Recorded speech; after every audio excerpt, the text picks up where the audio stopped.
From Top Gear to the Grand Tour, Jeremy Clarkson has crashed, broken, and roasted more cars than most people will ever drive. Yet, in all that chaos, he somehow revealed real truths about driving that most car experts never will. These are Jeremy Clarkson's 10 rules about cars, and by the end, you might see your own car very differently. Number 10. Mechanical simplicity beats techno trickery. Modern cars today try to impress with screens the size of iPads, driving modes with names like Eco Comfort Efficiency Plus, and enough digital menus to make a fighter jet pilot sweat. And Jeremy Clarkson absolutely hates that. He said it many times. Cars used to be machines. You could feel the gears working, hear the engine breathe, and when something broke, you could fix it with a wrench and a bit of swearing. Now you need a software update just to change your headlights. Cars are becoming smartphones on wheels, and Clarkson sees that as an unforgivable crime. He likes mechanical honesty. A car that does one thing brilliantly rather than 50 things through a touch-sensitive nightmare of a dashboard that doesn't respond unless you swipe at it like you're scrolling through Instagram. In fact, if you can't explain how your car works without mentioning Bluetooth or an app, Clarkson would probably tell you you've bought a very expensive disappointment. Number 9. Speed doesn't kill. Sudden stops do. This is one of his most repeated, most quoted, and most Clarkson lines of all time. Speed has never killed anyone. Suddenly becoming stationary, that's what gets you. It's funny, but like most Clarkson quotes, it hides a brutal little truth. We've been conditioned to fear speed, to think that driving fast is inherently dangerous. But Clarkson loves pointing out that speed itself isn't the enemy. It's the moment everything goes wrong and momentum meets an immovable object that things get messy. He uses this philosophy to argue that road safety shouldn't be about restricting fun. It should be about building better drivers and better roads. He doesn't fear the needle climbing past 100 miles per hour. He fears drivers who are too busy syncing their Spotify playlist to notice the corner ahead. And that's where this rule hits hard. It's not really about speed, it's about focus. Clarkson has always believed that an engaged driver in a fast, responsive car is safer than a bored driver cruising in a numb, over-assisted SUV playing Candy Crush on the dashboard screen. Number 8. If it looks dull, it is dull. Let's be honest. When you walk up to a car, the very first judgment you make has nothing to do with horsepower, torque curves, or 0 to 60 times. It's pure looks. And in true Jeremy Clarkson fashion, he believes that if a car looks boring, lifeless, and shaped like it was designed during a power outage, then that's exactly how it's going to drive. He doesn't care what the brochure says or how many touchscreens the interior has. If the exterior screams, "I was designed by accountants," he's already lost interest. Clarkson has a long history of mocking cars that look like household appliances. The Toyota Prius? He called it a washing machine with headlights. The Vauxhall Insignia? A rental car in witness protection. He believes a car should have presence. That moment when you turn around in the parking lot just to look at it one more time before you walk away. That tiny bit of passion. That's what separates a car you own from a car you merely use.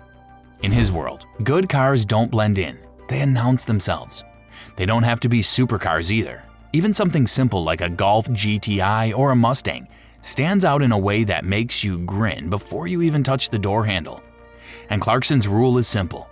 If it doesn't make you feel something just by looking at it, then it's not a car, it's a tool, and tools are boring. Number 7.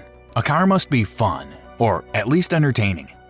In Jeremy Clarkson's universe, the greatest sin a car can commit isn't being slow or cheap or even ugly. It's being boring. He believes a car should have personality, even if it's deeply flawed. Give him a loud, slightly unreliable Italian sports car over a perfectly engineered silent electric commuter any day. Why? Because cars should make you feel something. Clarkson has repeatedly said that some cars are too perfect, so refined and polished that they've had all the excitement sanded off. To him, that's like drinking a sugar-free energy drink. Technically it works, but your soul dies a little inside. He wanted cars that fight back a little, that make you laugh, that occasionally scare you just enough to remind you you're alive. Even a small car like the old Fiesta ST or Suzuki Jimny can earn his respect if it has a sense of humor and doesn't take itself too seriously. Number 6. Race cars ruin road cars. There's an ongoing trend in the car industry where manufacturers brag, "This car was inspired by our race program," and Clarkson absolutely loves tearing that apart. He argues that race cars are built for one purpose: to win races. They're loud, stiff, uncomfortable, and designed to be pushed to their limits by professional drivers on perfect tarmac. The moment you take that same philosophy and try to package it for a trip to the grocery store, everything falls apart. He once said, "Racing cars that have been converted for road use never really work." And you can see that theme in dozens of his reviews. Cars like the BMW M4 GTS, which is basically a track car with number plates, get mocked because on a normal road they're miserable. Too hard, too twitchy, too obsessed with lap times rather than life. For Clarkson, a great road car understands real life. It deals with potholes, traffic, rain-soaked roundabouts, and morning commutes. A car that only feels good at 150 miles per hour on a private circuit, but feels like punishment at 30 miles per hour in town? In Clarkson's world, that's a failure pretending to be a success. Number 5. Reliability is king.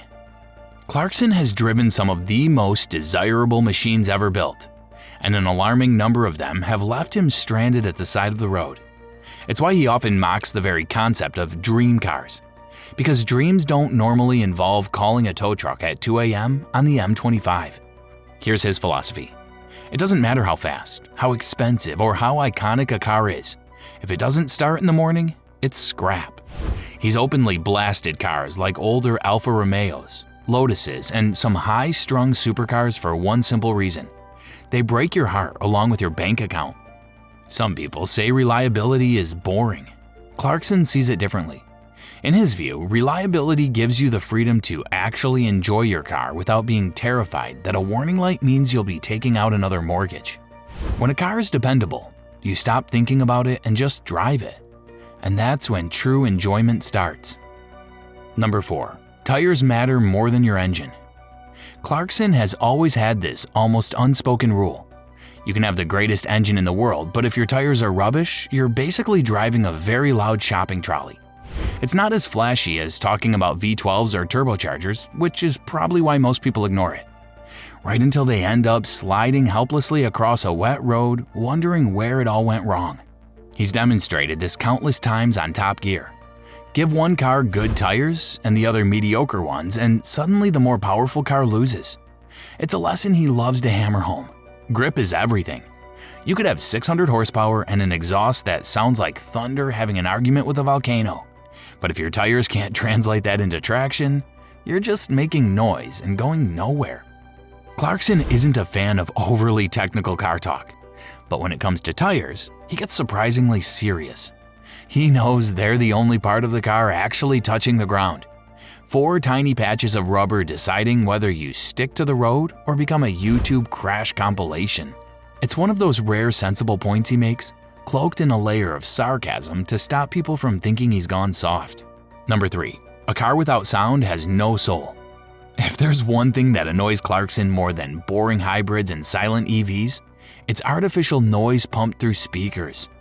To him, it's an unforgivable crime. He believes the sound of a car is as important as the speed. The growl of a V8, the high-pitched scream of a V10, the turbo whistle of an old rally car.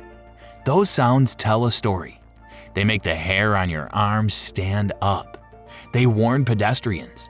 They scare cyclists. They wake your neighbors. They're part of the drama. He once joked that driving a car with no engine sound feels like gliding through beige yogurt.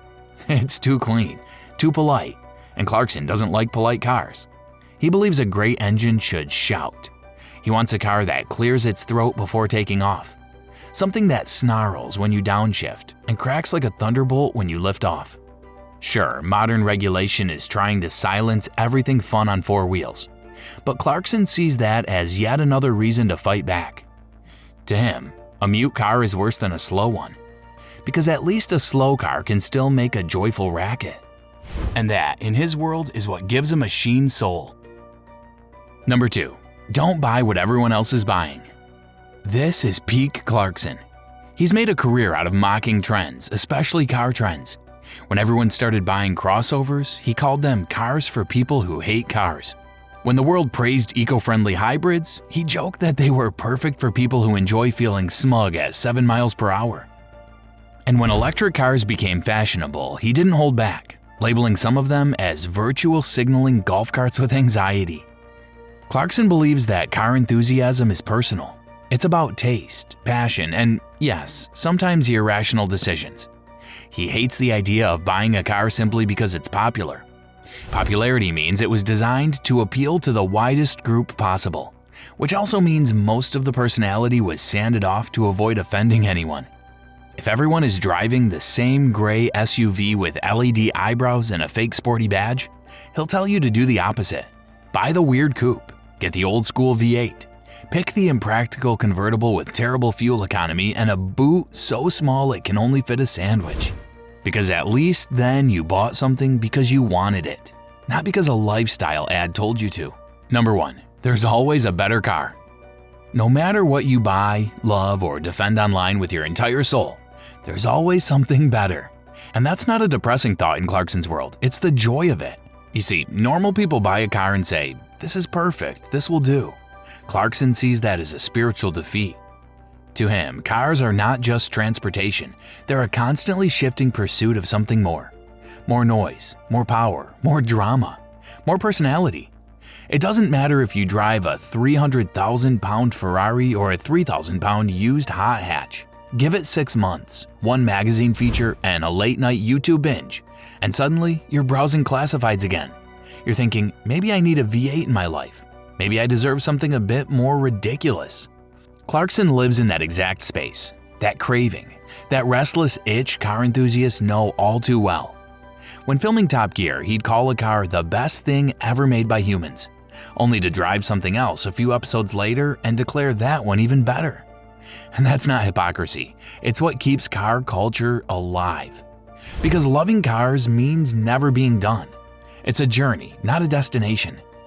You don't fall in love with a car once. You fall in love with cars over and over and over again. You scroll through listings at 1 a.m.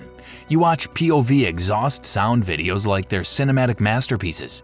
You convince yourself that you don't need another car. And yet, you start mentally calculating how many organs you can sell and still function. Clarkson embodies that endless hunger, not for perfection, but for emotion. He doesn't want the best car.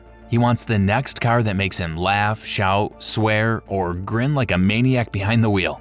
And once it stops making him feel that way, he moves on. No guilt, no loyalty, just pure unapologetic car enthusiasm. And that right there is his final rule. A true car lover doesn't settle.